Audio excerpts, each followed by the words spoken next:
Voilà, merci à fidèles téléspectateurs, surtout à vous, Bédine Kenge, pour cette livraison. Le rendez-vous est pris dans moins d'une heure. Ça sera avec Arlette Boutella. Déjà, tout de suite, nous allons recevoir notre premier invité. Celui-là, c'est Monsieur le député national Ngoïka Sandji, qui est déjà sur notre fauteuil. Bienvenue, Monsieur le député national. Merci, Jean-David. Voilà.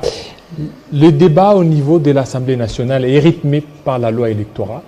Cette loi électorale dite loi Lukondo, c'est-à-dire en mémoire au député national Lukondo qui est décédé au courant de cette législature. Mais bien avant qu'on en débatte, vous êtes auteur d'une motion contre le ministre des Sports. Qu'est-ce qui vous a motivé à faire cette motion? Tout Congolais sait a assisté à la débâcle de notre équipe nationale. Notre sport dans toutes ses disciplines n'avance pas, à part l'effort que notre compatriote Macabou fait dans le domaine de la boxe. Mais les autres disciplines n'avancent pas. Et même lui, pour avoir les moyens de se préparer, bon, ça arrive toujours avec retard. Donc ça ne marche pas dans les domaines sportifs. Oui, est-ce que c'est le ministre? Est-ce que la cible est bien identifiée? Parce que ce n'est pas seulement le ministre, c'est vraiment très complexe. Il y a la FECOFA, il y a d'autres structures qui entrent en jeu. Lui, il est là. Est-ce qu'il y a beaucoup plus sa responsabilité qui est engagée là par rapport à la contre-performance de nos athlètes? Mais c'est le ministre qui définit la politique générale du sport dans notre pays et qui répond à l'Assemblée nationale. Donc nous ne pouvons pas inviter la FECOFA qui est une association, qui est un fait privé. Et donc nous traitons directement avec le gouvernement. Voilà pourquoi nous voulons des explications de la part du gouvernement sur ses responsabilités vis-à-vis du domaine du sport. Cette initiative vous est venue, c'est après la débâcle des Congolais au Maroc. Qu'est-ce que vous avez constaté au Maroc? Le ministre a accompagné l'équipe ou le ministre est arrivé après par rapport à ce qui se raconte sur les réseaux sociaux? Bon, nous n'avons pas vu le ministre. Vous n'avez pas vu le ministre? On ne l'a pas vu. On était au Maroc, on ne l'a pas vu. On apprend que son avion serait intercepté au Nigeria pour faute d'autorisation de survol. On l'a appris ainsi. Donc on ne l'a pas vu. Mais aussi, ce qui est étonnant est que nous jouons en aller ici, dans notre stade. Et là, notre équipe arrive à moins de 10 minutes. Ici au stade? Ici au stade. Moins de 10 minutes. Elle n'a pas eu le temps de se réchauffer. De se réchauffer, effectivement. Normalement. Il faut au moins 30 minutes. Et donc, on a vu l'équipe marocaine qui est arrivée à temps, qui s'est réchauffée. Et la conséquence est que on a débuté ce match-là avec de la nonchalance. Ça ne méritait pas. Donc, on pouvait peut-être, si on s'était bien réchauffé, entamer le match, l'attaquer et marquer autant de buts. Pourquoi? Il y a plusieurs raisons. On entend plusieurs choses autour de ce retard-là. Et aussi, les différents contrats que le gouvernement signe avec les différents coachs. Comment expliquez-vous qu'un coach qui réside à l'étranger puisse vraiment encadrer l'équipe nationale? Quand on suit l'histoire de notre équipe nationale des Léopards, on trouvera que quelque part, les entraîneurs qui ont réussi avaient compté sur l'ossature local, effectivement. Mais si un coach ne suit pas les championnats nationaux, comment va-t-il compter sur cette ossature? Mais quel championnat national? Nous avons d'abord un championnat national qui titube un tout petit peu, qui n'arrive pas à aller jusqu'au bout. Un championnat national qui a organisé juste le match aller, le match retour pose problème. Vous voulez qu'il puisse prendre quel joueur qui jusque-là n'a pas beaucoup de temps de jeu? Mais c'est justement pour cela que nous voulons les explications du ministre. Pourquoi le championnat national est à l'arrêt? Parce que le gouvernement avait pris la responsabilité de sponsoriser les déplacements des équipes. C'est à ce niveau-là que les championnats se bloquent, s'arrêtent. Parce que le gouvernement n'a pas déplacé les équipes. Pourquoi? Pour quelles raisons? Donc voilà pourquoi je veux que les ministres viennent nous en parler. Hein? Et vous avez déjà déposé votre motion orale avec débat? C'est une question orale avec débat. Ah, voilà, la question orale. Je l'ai déjà déposée depuis 2 semaines. Est-ce qu'elle est alignée aussi ou elle sera alignée? Elle va sûrement être alignée. Et tout ça, et s'il n'y a pas d'explication, il pourra tomber aussi? Bien, comme celui de l'économie. Ce que nous souhaitons, c'est qu'il rencontre les préoccupations de notre Chambre. Donc s'il les rencontre, tant mieux. Maintenant, les contrôles parlementaires, cette fois-ci, on a avec le moral dopé du président de l'Assemblée nationale, qui vous a certainement réunis. Je pense que vous avez quand même dosé. Bien, écoutez... vous n'allez plus faire tomber le ministre de l'Intérieur, qui serait visé aussi à Celo et les autres. Et il ne doit pas y avoir des messes noires dites au détriment de notre population, des intérêts de notre population. Nous sommes tous les élus du peuple. Le président Bosso est un élu du peuple. Il rendra compte au peuple bientôt, en 2023, aux élections. Je ne crois pas que lui aussi puisse convoquer des réunions, puisse dire des choses. Et vous n'étiez pas là à cette réunion-là? Vous n'étiez pas invité? J'étais invité, je suis député national. Et pourquoi vous parlez d'une réunion un peu louche ou une réunion obscure? Bon, je n'ai pas parlé d'une réunion louche. Oui. J'ai dit par rapport à votre question. Des messes obscures. Bon, si je ne crois pas qu'il y ait une messe obscure, dite au détriment de notre peuple. Non. Et Bosso n'a jamais réuni les députés pour leur dire dosez un peu par rapport à vos motions, par rapport à votre contrôle. Le gouvernement des Sama, c'est notre gouvernement.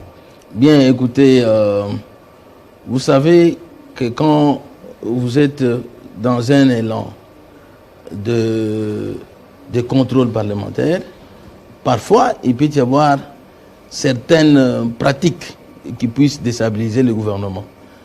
Si tout le monde doit tomber, eh bien, qui existera? Il faut qu'un ministre tombe avec raison.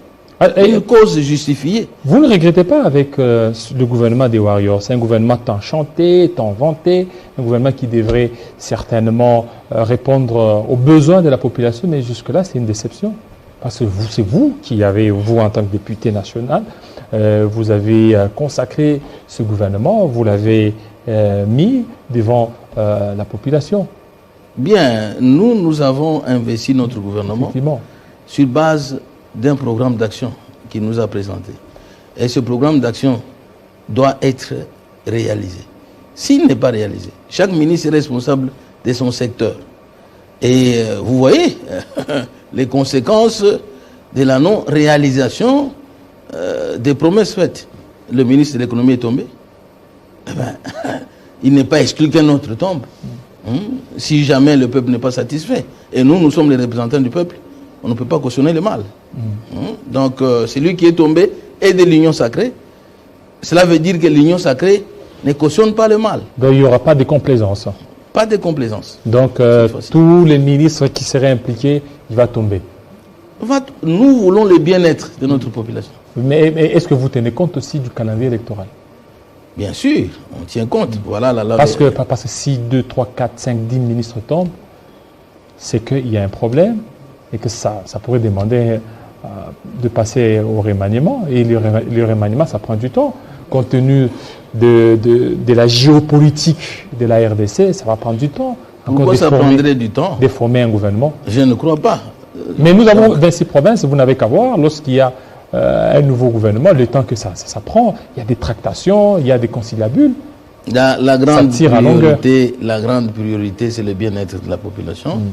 Je ne crois pas que ces cogitations, toutes ces choses-là, qui puissent bloquer l'avancement ou le bien-être de notre population soient privilégiées. Je crois qu'il y a urgence. Si urgence il y a de remanier, pourquoi? pourquoi pas? Pourquoi ne pas le faire? Donc, alors, revenons, parlons maintenant de notre thématique sur la loi électorale au niveau de l'Assemblée nationale. Vous y étiez aujourd'hui? J'étais. Voilà. Finalement, vous aviez obéi aux caprices du FCC. On n'a pas du tout obéi aux caprices du FCC. Parce que le FCC est sorti. Le FCC a dénoncé ce qu'il fallait dénoncer. Mais on a plus privilégié l'inclusivité. Bon, on n'a pas seulement attendu que le FCC revienne, mais aussi les organisations de la société civile. Le président Boss a lancé un appel. C'est une loi de tout le monde et tout le monde doit apporter ces amendements ou ces desiderata dans l'intérêt des bonnes élections. Et donc, on ne s'est pas soumis aux caprices du FCC, mais plutôt, nous voulons qu'il y ait que tout le monde. Dans une semaine, vous comptez faire revenir le FCC à la table de négociation ou au débat? Bien, le FCC est invité à revenir. Parce que si... Mais en tenant compte de desiderata, parce que le FCC demande qu'il y ait d'abord un consensus, avant que vous n'en débattiez sur le contenu de la loi, le FCC demande à ce qu'il y ait un consensus. Parce que cette loi, oui, mais déjà dès le départ, les prémices sont faussées. Mais si les députés du FCC sont les représentants du peuple, cet hémicycle-là, c'est fait pour débattre. Hein? Donc, moi, je crois que les débats, quand il est ouvert, chacun apporte sa touche. Hein? On n'a pas exclu à ce que les amendements d'un député du FCC soit-il puissent passer, puissent être adoptés. On a vu à l'unanimité les députés se décider ensemble, opposition et majorité, décider de prendre une seule ligne de conduite. On a vu ça. Alors, maintenant, les innovations contenues dans cette loi, la loi dite Lokondo, est-ce qu'aujourd'hui, vous, en tant que député national, vous allez honorer la mémoire d'Henri Thomas Lokondo en votant utilement cette loi? Paix à son âme, notre collègue Henri Thomas, donc, qui nous a laissé avec chagrin au cœur. Mais je crois qu'on ne dise pas que ce n'est qu'une proposition de loi. Mais là-dedans, il y a des choses que moi-même j'ai relevées. Comme quoi, par exemple? Bon, il y a des choses à débattre. On ne peut pas quand même demander une caution pour un gouverneur, pour désigner un gouverneur qui ait une caution. Non. Et la suppression du seuil aussi? On ne peut pas aussi... Oui. La loi, le scrutin majoritaire favorise les grands partis, alors que nous sommes dans un pays où il y a plus de 450 tribus. Et la loi est un pays fragile. Donc, nous avons besoin, il y a dans chaque coin, dans chaque tribu, un leader de ce coin-là, un leader autour de lui, la vie sociale tourne, le peuple se reconnaît en lui, ainsi de suite. Il ne faudra pas que ce leader-là soit nécessairement dans un parti où il y a une forte représentativité sur le plan national. Donc, voilà pourquoi les scrutins proportionnels favorisent tout le monde. Tout le monde. Donc, vous êtes pour les scrutins proportionnels? C'est pour la paix sociale. Moi, je suis pour les scrutins. Et dans la loi, il n'y a pas ça? Non, cette proposition-là Donc là, il faut amender. Pour vous, il faut passer? Pour moi, il faut amender. Et puis, on ne peut pas discriminer quelqu'un, ça c'est la Constitution. On ne peut pas discriminer quelqu'un selon ses origines, son appartenance religieuse et tout ça. C'est ça, c'est interdit par la Constitution. C'est que lorsque vous êtes député ou plutôt sénateur, il ne faut pas que dans une circonscription où qu'on puisse élire deux sénateurs d'une même ville ou d'un même territoire. On ne peut pas restreindre la liberté de quelqu'un. Un élu a la liberté d'élire celui qu'il veut. C'est peut-être pour combattre le tribalisme. Mais non. Ça favorise le tribalisme. Ou le régionalisme. Ça favorise le tribalisme. Pourquoi on impose aux députés provinciaux de ne pas élire deux sénateurs d'un même territoire? Ça, c'est restreindre la liberté d'un citoyen congolais. Non, alors, l'élection de gouverneurs au second degré, ça va, ça? Moi, Je crois que le mode actuel de l'élection de gouverneur, ça doit continuer. Ça doit continuer. Oui. Mais la loi... Le mal, quand on parle de la corruption, dites-moi, nous voyons en France que les candidats qui atteignent 5% du seuil national sont... donc l'État leur rembourse leurs dépenses. Et on a vu la candidate du socialiste... Marine Le Pen. Ici. Non, du socialiste, j'oublie son nom. Non, bon, en fait, ça va bien. Alors, il n'a pas atteint 5%, elle n'a pas atteint 5%, elle a 4,7%. Et elle a dépensé 9 millions. Si elle avait atteint 5%, on lui aurait remboursé ces 9 millions. Dites-moi, ces 9 millions étaient dépensés à quoi? Aux élections. Parce que les médias de là ne parlent pas, mais c'est ici où on dit, si vous donnez, moi je vais chez moi, quand je descends chez moi, il faut venir, je viens de faire 3 mois chez moi.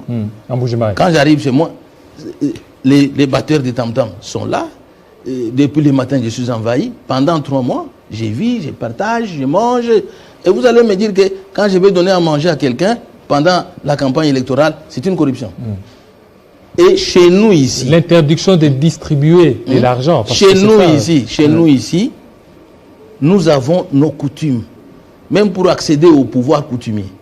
Vous devez donner, et prouver que vous avez donné. Hein? Ça s'appelle chez nous Kwaba. Kwaba. Hein? Donc, est-ce qu'il a donné quoi? Et il doit y avoir une autre tribu qui surveille cela, qui doit attester qu'il l'a fait. Exactement. Donc, on ne peut pas prendre le pouvoir comme ça. Hein? Et on ne peut pas chambarder, du coup, comme ça, des choses dans notre pays. Un pays si fragile, vous amenez des choses, vous voulez... par exemple, aux États-Unis, oui, ils sont déjà assez bien avancés, un pays développé. Il peut y avoir un parti républicain, des démocrates, oui, c'est normal. Mais ici, chez nous, nous en sommes à plus de 450 tribus, où il y a des leaders qui ont une influence dans différentes communautés. Donc, on doit éviter de brutaliser les choses. Alors, pour vous, qu'est-ce que vous pouvez retenir comme innovation que vous ne voulez pas qu'on puisse amender, que vous alliez avec ça jusqu'au bout? Je l'ai dit, le mode de scrutin des sénateurs. Là, ça va? Oui, tout à fait normal. Là, il faut aller... Des gouverneurs, il faut y aller, il faut maintenir. On ne peut pas aussi interdire à un candidat de désigner un membre de sa famille. Son suppléant. C'est quoi ça? Si le candidat peut se présenter, si j'ai un fils qui peut se présenter. C'est vous qu'on viserait ou comment? Hein? Non. Parce que nous vous sommes êtes là, vous aviez presque la famille un peu là. Non, mais moi je vous dis ceci. Mon fils a la liberté de se présenter comme candidat. Pourquoi on ne lui interdit pas? Et si on doit interdire quelqu'un parce qu'il est fils de, c'est anticonstitutionnel. Anticonstitutionnel. Parce qu'on ne peut pas discriminer quelqu'un à cause de ses origines. La Constitution interdit ça. Donc on laisse la liberté. Il faut qu'il y ait seulement Charles Michel, donc Louis Michel, comme on en entend. Mais pourquoi ne pas choisir quelqu'un d'autre? Pourquoi ça choque les gens? Non, mais pourquoi ne pas choisir quelqu'un d'autre? Sa famille, en dehors de sa famille, en dehors de sa famille, parce qu'avec ça, vous voyez que vous êtes là, le père, le papa qui est là, la maman, les enfants des enfants. Alors, c'est un peu du clientélisme. C'est quoi, Jean-David? Ça change quoi? Si ça change rien. Si on avait Mouzé Laurent Désiré Kabila et on a eu Joseph Kabila, est-ce qu'on a regretté ça? Aujourd'hui, on a eu Papa Étienne Tshisekedi Omolumba, le Sphinx on a son fils. On a Félix Antoine Tshisekedi. Ça choque encore. On avait aux États-Unis c'est pas discriminatoire, George Bush et George Bush. Et les autres qui sont intelligents, qui n'ont personne pour être ministre ou en fait pour être député national, en cas par exemple de la désignation des suppléants, ils ne vont pas se retrouver. Ah mais comment? Moi je me suis retrouvé là comment? Non, parce que j'ai été tenu à la main par quelqu'un. Qui vous a tenu? Je me suis battu moi-même. Mais j'ai taillé dans le roc. Chacun doit travailler. La Bible dit que celui qui ne travaille pas ne mange pas. Donc chacun de nous doit apprendre à travailler. travaillez avec assiduité pour arriver là où vous voulez être. Hein? N'acceptez pas d'être tenu. Moi, je peux tenir mon fils. Oui, je ne dis pas que nécessairement je dois faire recours à ma famille. Non, ce n'est pas ce que j'ai dit. Mais quand on commence à discriminer quelqu'un, un Congolais, selon ses origines, là, on est au-delà de la Constitution. Merci beaucoup, Monsieur Ngoé Kassan. J'espère que ça va barder au niveau de l'Assemblée nationale à partir de ce mercredi. Comme lui-même le président Christophe Mbosonko l'a dit, ça va prendre 2, 3, 4 jours pour en débattre. On en saura un peu plus. Merci surtout de votre passage. Nous allons toujours parler de la loi électorale, cette fois-ci avec Willy Bolio. Willy Bolio aussi a boycotté la plénière. C'est tout de suite.